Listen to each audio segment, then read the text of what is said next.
هذا الشعر واستنتج الفكر بأبيات، وقامت هواجس توافد علياه من بعد ما جاني خبر واتصالات.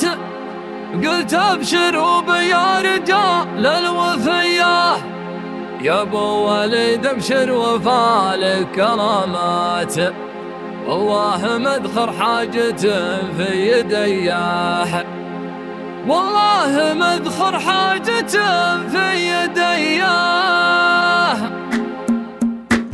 هذا الشعر واستنتج الفكر بأبيات، وقامت هواجس توافد عليا من بعد ما جاني خبر واتصالات. قلت ابشروا استوديو كمان لتنفيذ الشيلات والزفات بالأسماء وكتابة قصائد شعرية للطلبة والاستفسار.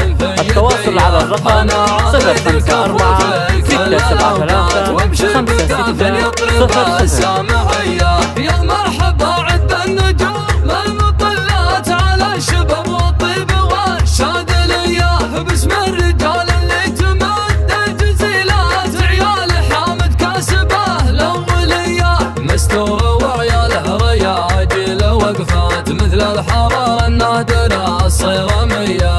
انتم رجال الطيب واهل الزعامات واهل الحصون العامرة والذرية، ومبروك يا مخلد وحفلك مسرات، فرحتك هذه مثل استوديو كمان لتنفيذ الشيلات والزفات بالأسماء وكتابة قصائد شعرية للطلبة والاستفسار.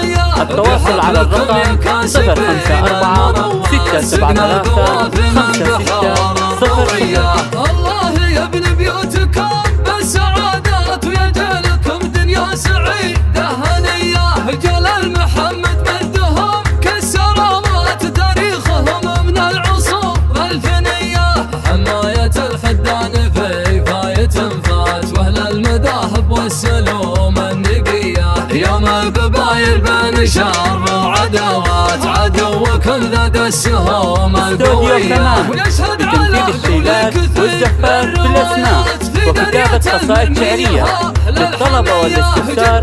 التواصل على الرقم 054 673 5600. والنعم فيكم يا رجال المهمات، يا أهل اليدين اللي تمد العطية، وقبايل الحارث رجال العزيزات، والمدح فيهم ما هو بعصرية. زبنا الدخيل مطوعين الصعيبات، لقامة الأحصان وقت الزرية، يوم الليالي والعصور الشحيحات. استوديو كمان لتنفيذ الشيلات والزفات بالأسماء وكتابة قصائد شعرية للطلبة والاستفسار.